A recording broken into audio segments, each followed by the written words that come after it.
Kak, musabakoh makalah ilmiah Al-Quran itu apa sih? Dan ini jawabannya.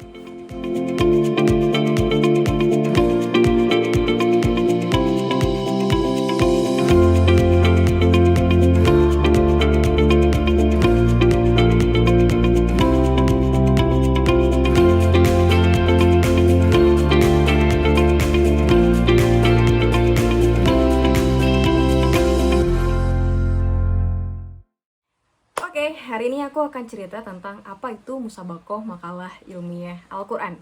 Nah, mungkin selama ini teman-teman mengira kalau MTQ atau musabakoh tilawatil Quran itu identik dengan tilawah, tahfiz, tafsir, dan lain sebagainya. Nah, sebenarnya ada salah satu cabang di MTQ namanya musabakoh makalah ilmiah Al-Quran, atau biasa juga disebut karya tulis ilmiah Al-Quran. Nah, mungkin selama ini teman-teman berpikir itu sebenarnya apa sih? Lalu apa bedanya dengan karya ilmiah pada umumnya? Nah, jadi kalau di MMQ itu kita menulis sebuah tulisan ilmiah populer dengan eksplorasi dari tambahan referensi seperti dari Al-Quran, dari hadis, dari tafsir, dan kajian keislaman lainnya. Jadi nanti kita akan menghasilkan sebuah karya yang bukan hanya normatif tapi juga bisa aplikatif, karya-karya yang bisa menjawab permasalahan kekinian sesuai dengan tema yang diberikan, tetapi ada solusi dari sisi keislaman, kurang lebih seperti itu. Nah, terus biasanya ada nih beberapa pertanyaan dari teman-teman seputar MMQ kayak gini. Kak, kalau misalnya ikutan MMQ, itu teknis lombanya seperti apa? Nah, menarik nih. Jadi bedanya MMQ selain tadi dari sisi pembahasannya, juga dari sisi lombanya. Buat aku ini menarik banget. Aku pertama kali ikut MMQ itu ketika semester 5, ketika S1. Nah, waktu itu sempat kaget karena ternyata kalau MMQ itu lombanya langsung di tempat nih teman-teman. Jadi kita bukan seperti lomba esai, lomba artikel yang biasanya ngirim dulu ke penyelenggara, terus nanti diumumin kalau kalian final baru presentasi, kayak gitu kan biasanya.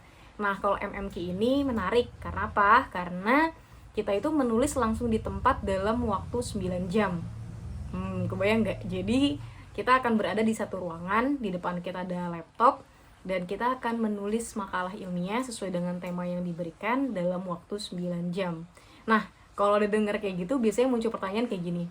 Terus referensinya gimana? Terus emang kita bisa ya nulis dalam waktu 9 jam? Nah, jadi, walaupun kita punya waktu 9 jam buat menulis, tapi sebelum pelaksanaan lomba, kita udah bisa untuk mengkonsep atau kita membuat draft kira-kira nanti akan menulis apa. Jadi dalam 9 jam kita nggak nulis dari benar-benar kosong, nggak ada ide, tapi kita sudah punya bekal di kepala kita akan menulis apa. Kita juga boleh bawa outline-nya. Dan kita juga boleh bawa referensi bukunya, seperti itu. Nah, tantangannya adalah bagaimana kita bisa menuangkan kembali apa yang sudah kita tulis di draft, di konsep yang kita buat ke makalah yang ditulis dalam waktu 9 jam tersebut. Nah, kenapa akhirnya menjadi menantang? Karena biasanya kan ada faktor lain kayak deg-degan ngelihat lawan kita yang lain, terus tiba-tiba ngeblank mau nulis apa lagi, terus bisa juga nanti ada kendala teknis kayak gitu. Jadi ketika di 9 jam itu kita benar-benar harus persiapin nih, kira-kira pendahuluannya kita akan menulis apa, referensinya dari mana, terus di pembahasannya menggunakan tafsir apa, dan referensinya juga dibawa semuanya. Terus kalau misalnya nih Kak, referensinya dari jurnal, itu kayak gimana?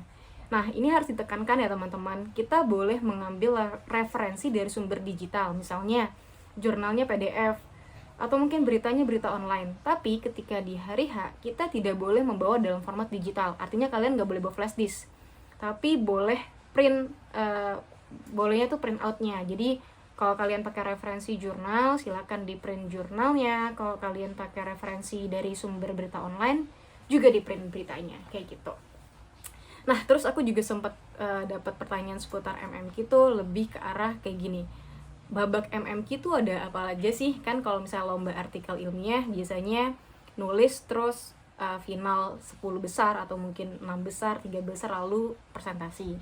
Nah, kalau di MMQ sebenarnya adalah kita itu akan menulis dulu di babak penyisihan, lalu ada babak namanya semifinal, dan kita nulis lagi dalam waktu 9 jam, dan terakhir tuh final. Tetapi biasanya MMQ itu kan ada di bagian tingkatannya nih ya. Kita pertama mulai dari tingkatan seleksi di tingkat kota. Di tingkat kota dulu aku mewakili kecamatan, jadi dari kecamatan-kecamatan terus kita lomba dan akhirnya terpilihlah juara untuk tingkat kota. Nah biasanya seleksi di tingkat kota itu ada yang benar-benar menulis 2 kali, artinya di babak penyisihan menulis, terus di babak semifinal menulis, lalu baru final. Tapi ada juga lebih sering kalau tingkat kota kita langsung penyisihan terus diambil 3 besar baru final. Nah itu beda sih kebijakan di tiap kota. Tapi yang aku alami biasanya kalau di tingkat kota dan aku mewakili di kecamatan, itu menulisnya hanya 1 kali, setelah itu langsung diambil 3 besar untuk final. Dan kalau untuk tingkat provinsi kita akan mewakili kota yang kita bela gitu, kita wakili. Nah di tingkat provinsi itu biasanya 2 kali nih teman-teman nulisnya. Jadi misalnya kita akan diberikan 2 tema, bisa 3 bulan sebelum atau beberapa bulan sebelum kita diberikan 2 tema, dan dari 2 tema itu dipersiapkan 2 makalah.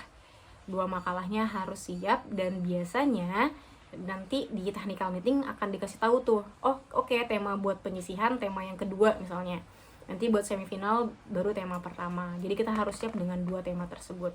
Nah jadi biasanya dari penyisihan pesertanya bisa banyak banget, apalagi kalau di tingkat nasional berarti ada 34 peserta karena setiap provinsi mewakili 1 orang.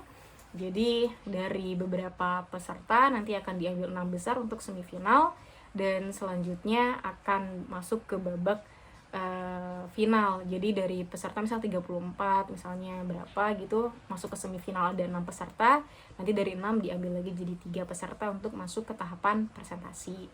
Nah itu kurang lebih dari tahapan babak demi babak di MMQ sebagai pengenalan awal. Nah terakhir aku mau cerita tentang bagaimana sih sebenarnya susunan MMQ gitu. Jadi di MMQ Musabaqah Makalah Ilmiah Al-Quran, atau mungkin teman-teman bisa bilang karya tulis ilmiah Al-Quran, susunannya itu sebenarnya secara umum sama seperti karya ilmiah pada umumnya, ada pembukaan, isi, dan penutup.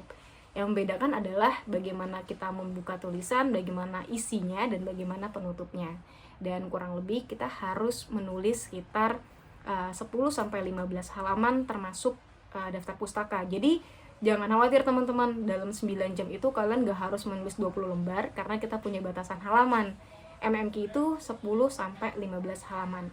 Pasti sekarang kalian kepo gimana sih sebenarnya teknik penulisan MMQ dan bagaimana tipsnya untuk bisa menulis makalah ilmiah populer. Jadi tungguin episode selanjutnya.